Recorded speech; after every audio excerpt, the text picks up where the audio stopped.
Welcome to Verdict with Ted Cruz. I'm Ted Cruz, and today we have a very special podcast. On August 25th, my brand new book is coming out. It's my fifth book, and it is entitled Going Further, The Incomparable Clarence Thomas.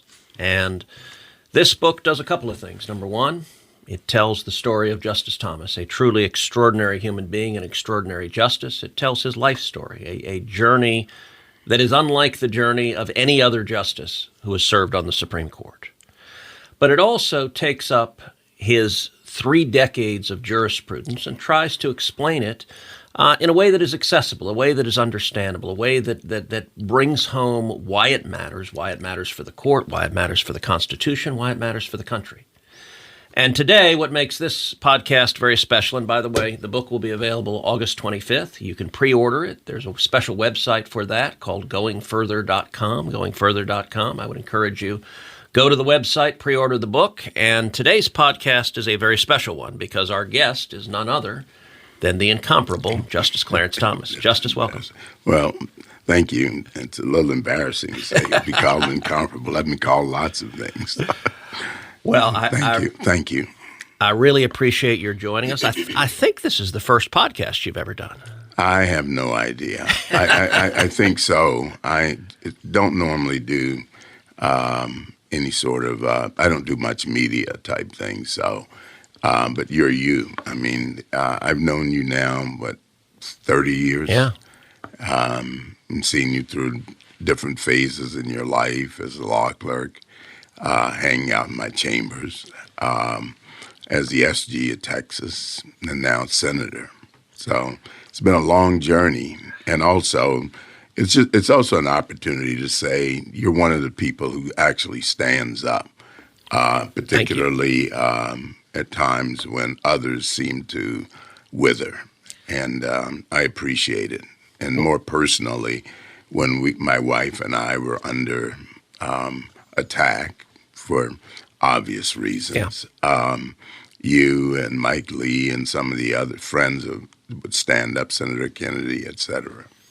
So I really appreciate that. Justice, that is very kind of you, and especially for you to observe that I stand up in the face of criticism and attacks. That is powerful coming from you because you're someone who knows what that's like and has done so in a way that has been world changing. And so Justice Thomas decades ago wrote a phenomenal autobiography, My Grandfather's Son, and you told your own story, and it may be the best autobiography I've ever read. I read it at the time it came out. It inspired me. Actually, shortly after it came out, I was at home, and as it so happened, a young African-American boy came, he's probably 15, 16 years old, came by the house, and I think he was selling magazines or something, knocked on the door, and I struck up a conversation with him.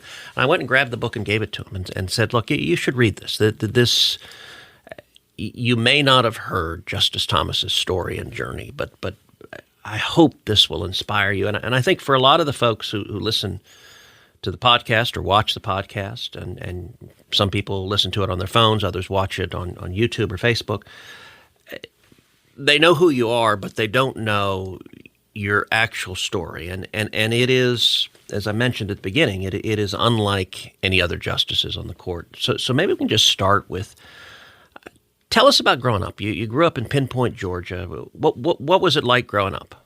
Well, I was born in Pin Point, but most of my growing up, I've been fortunate. I think the misfortunes you have can lead to different things. Mm-hmm. And the house in Pin Point burned down when I was 6 in the first grade. Then we went and lived in a tenement with my mother in one room in Savannah for about a year, and eventually wound up living with our grandparents, moving there when I was 7. And that was probably, actually was the best thing that could have ever happened to me, because that was life-changing. You describe in your book, and I recount in my book, when you were in that tenement, and that it did not have indoor plumbing, and so you used a chamber pot, and you describe walking down the stairs carrying the chamber pot. I fell down. Yeah. It ended up being coated in urine. I mean, It's a pretty... Yeah, well, it was, it's sort of when I think of people saying they're having a bad day and you're 7 years old and that happens and you don't have like a shower or Right.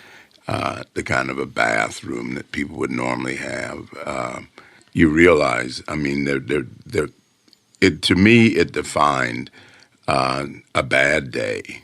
But then things that happened after that outweigh that. There's a wonderful song by a black minister that you hear from time to time if you go to a funeral at small southern black churches, and I won't complain.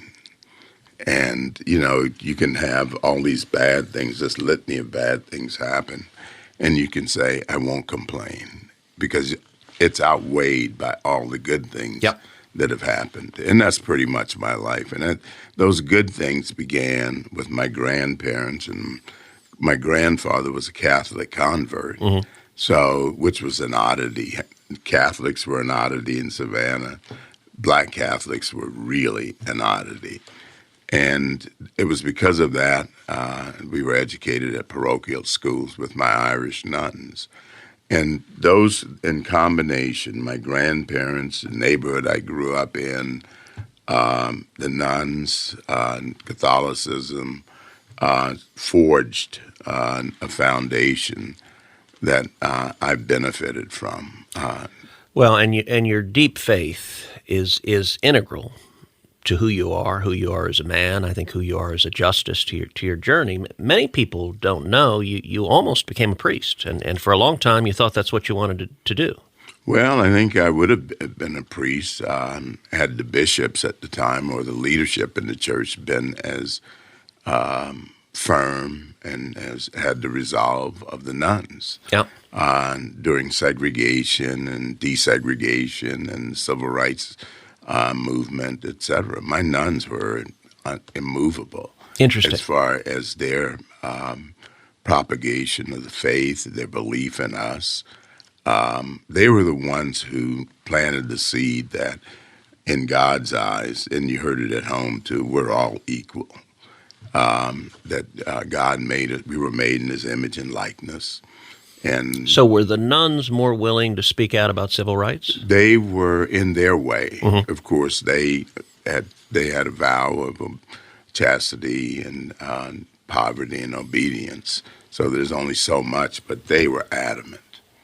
And they were adamant outwardly to the world and inwardly to us. So we couldn't use race or some of the other things as excuses. And it's hard to put it in context, but when I was in the second and third grade, this is again post-Brown, and the Georgia legislature was in the midst of drafting legislation that was reasserting segregation.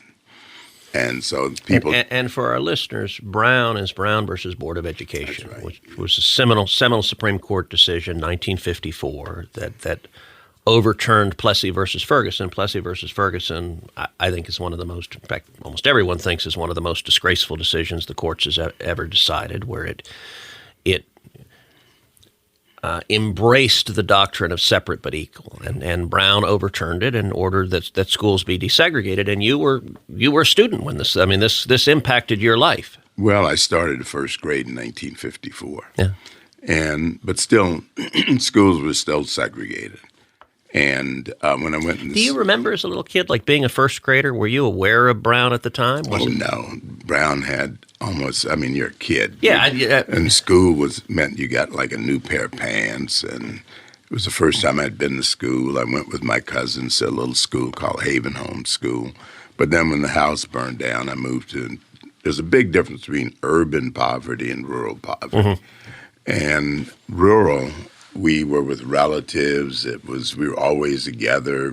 You could run around barefooted, and everybody knew you. It was sort of an enclave. And you didn't grow up with English as your first language. Well, there was a version. People know it now. They celebrate it. Back then, they used to make fun of us. In Georgia, there's a dialect called Geechee, and in South Carolina, they call it Gullah. Right. but it's a patois that for people who did not assimilate in the culture or who were not a part of the culture. We were isolated near the water, so you kept that language, and that's the way until I moved to Savannah, that was all I knew. They called us, back then they said we were bad talking. Today they celebrate it as a cultural thing. But when I moved to Savannah, you were in urban poverty, which was quite different. And I'm not going to go into all the details, but then when I went to live with my grandparents, even though schools were segregated, they were parochial schools. And that was different from the public schools because there was quite a bit of order.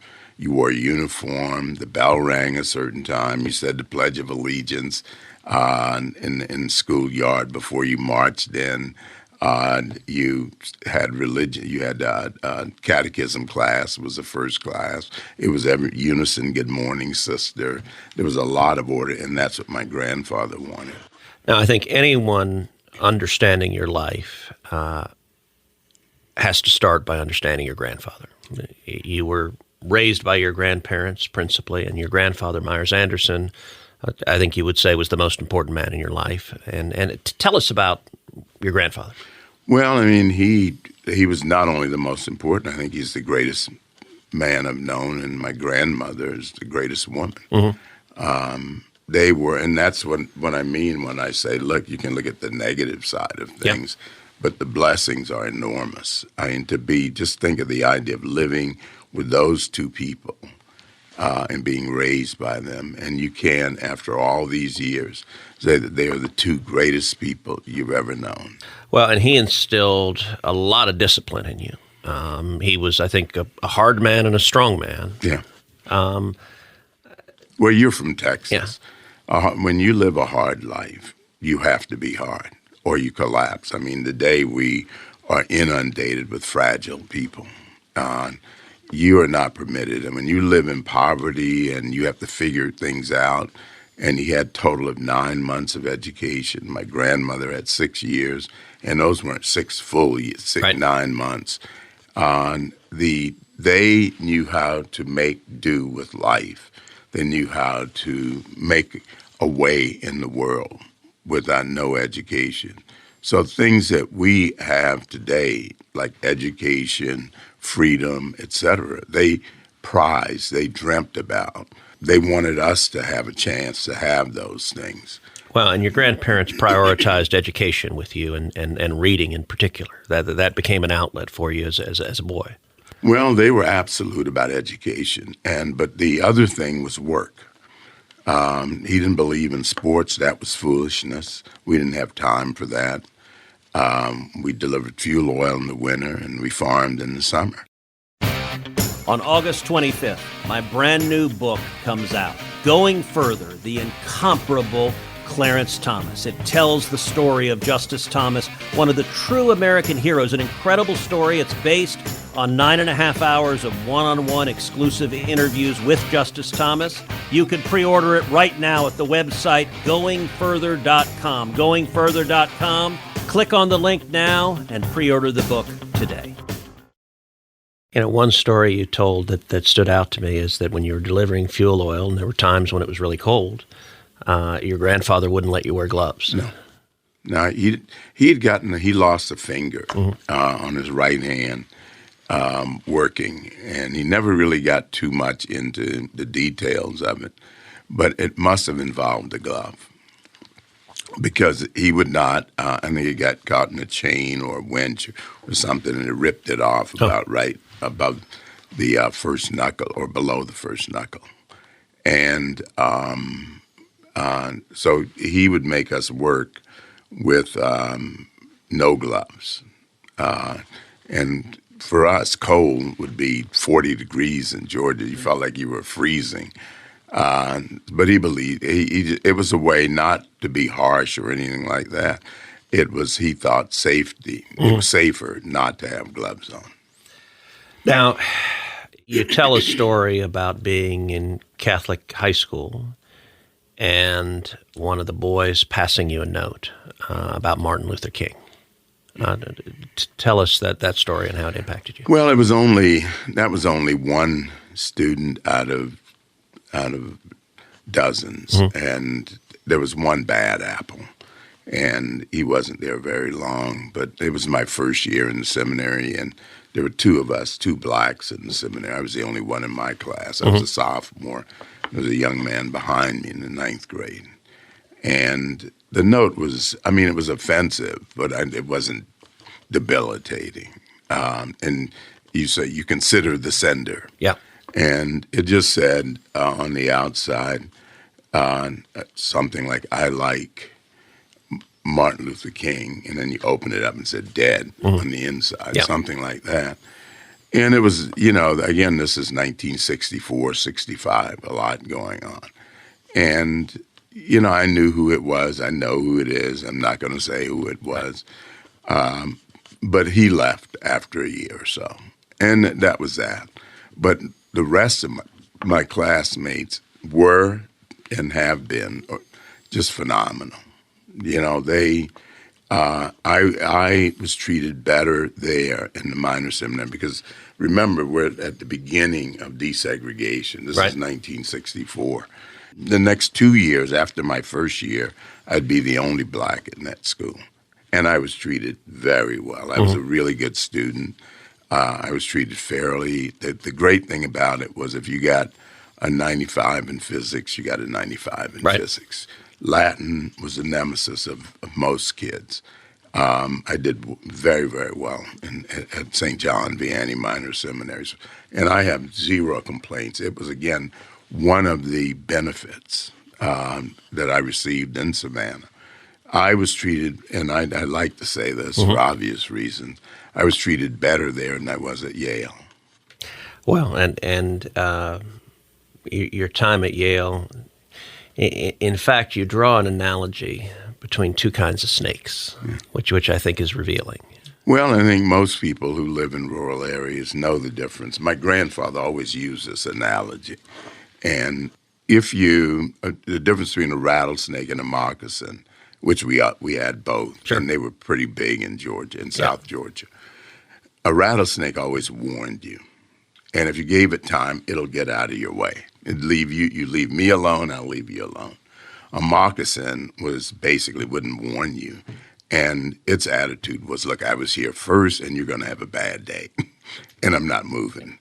But his point was about the warning, that you had some people in Georgia who didn't like blacks, and they were bigots, and they were openly so. They would, and what you said is the southern racists were like rattlesnakes. They were like you knew who they were. They made noise, and they were visible. But when you went to the north and the northeast, they were like moccasins. They were hidden until they'd strike. Yeah, and the attitudes. That was sort of one of the things that surprised me. We were told basically that the North was the Holy Grail. Right. So it was shocking to see in New England the kind of ethnic divisions, the bigotry toward minorities, et cetera. Now, what is it that attracted you to being a priest? Because that's what you thought you wanted to spend your life doing. Well, I'm Catholic. I was an altar boy. Yeah. I loved being an altar boy. We used to get these magazines of the marrying old priests and serving, kids who were had disease or were poor or were having difficulties, and you begin to feel that would be a good way to spend your life, and then it becomes an issue when you enter the minor seminary. It's really a time of discernment and to see whether you have the capabilities. And I like the idea of being called to serve, to do that. When you have a vocation, you're asking yourself, what is God calling me to do? Right.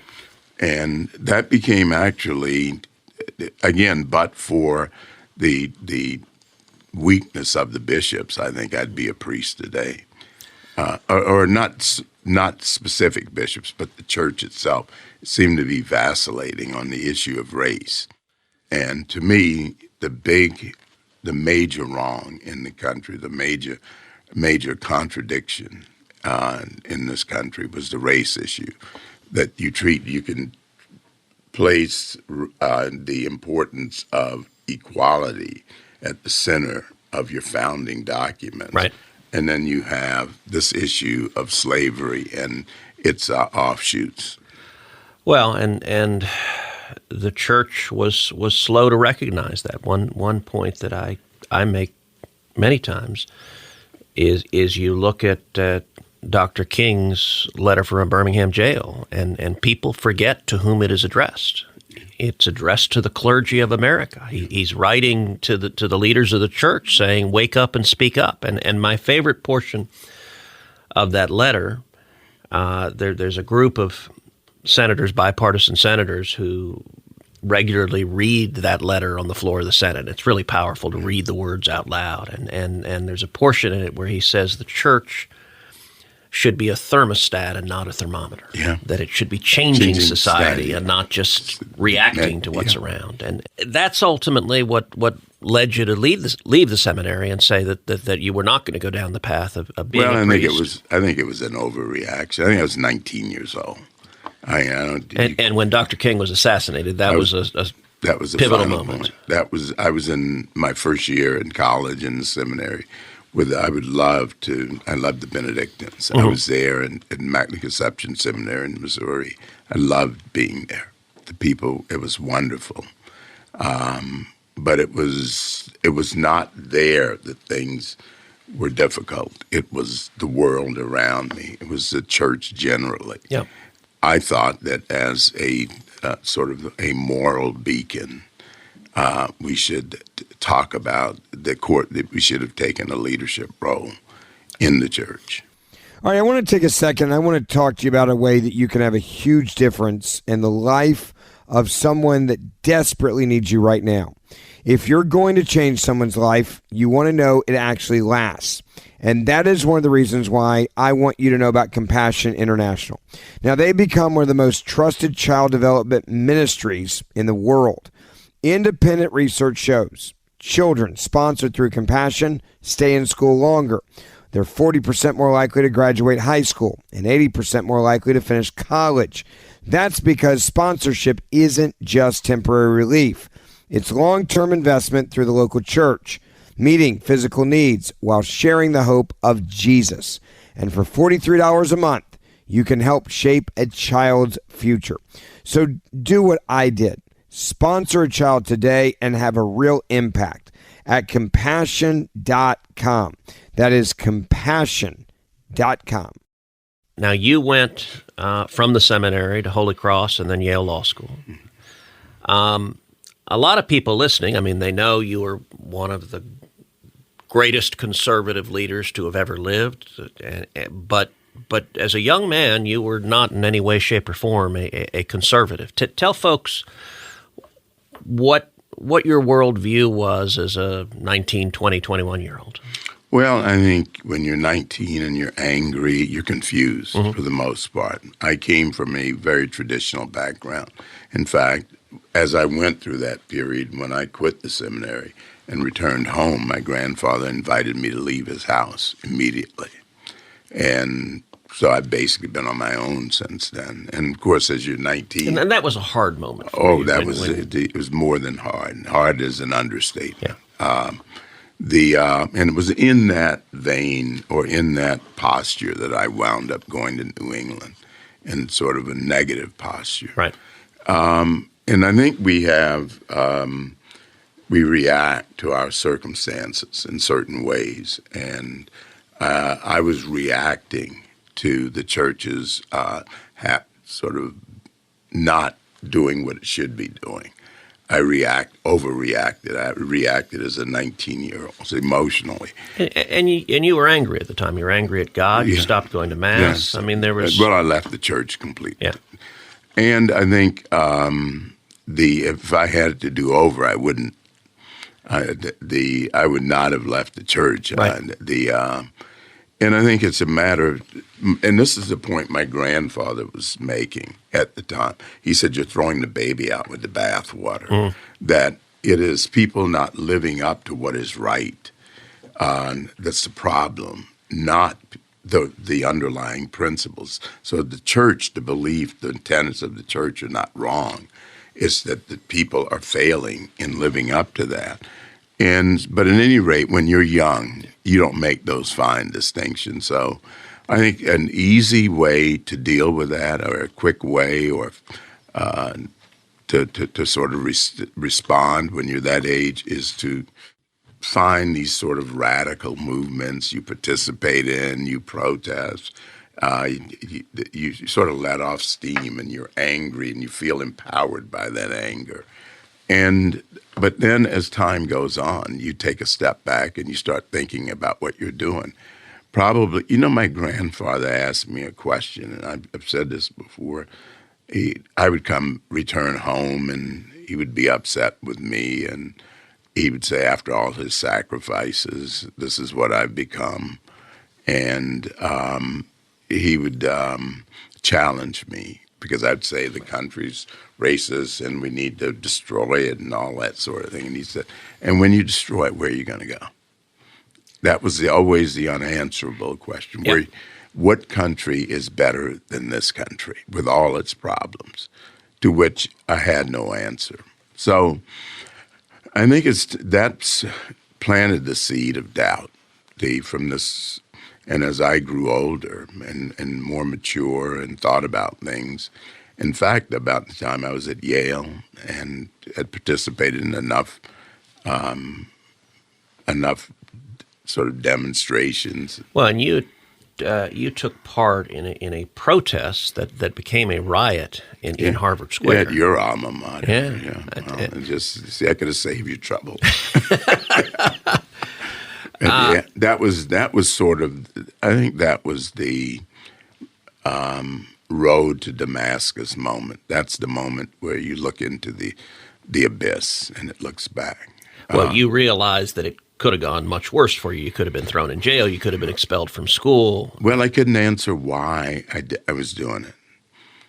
Again, it goes back when you ask the hard question, why? Why did I just do what I just did? Right. To spend all night doing something I don't quite understand. But that return, it was April 16, 1970. So I returned to Holy Cross from Cambridge. Right. And walked in front of the chapel, because I was exhausted but couldn't sleep. Walked in front of the chapel. And again, I'm not attending or anything, but I'm still deeply Catholic. And I face it, the Blessed Sacrament, and I ask God to take hate out of my heart. And I said, if you take hate out of my heart, I will never hate again.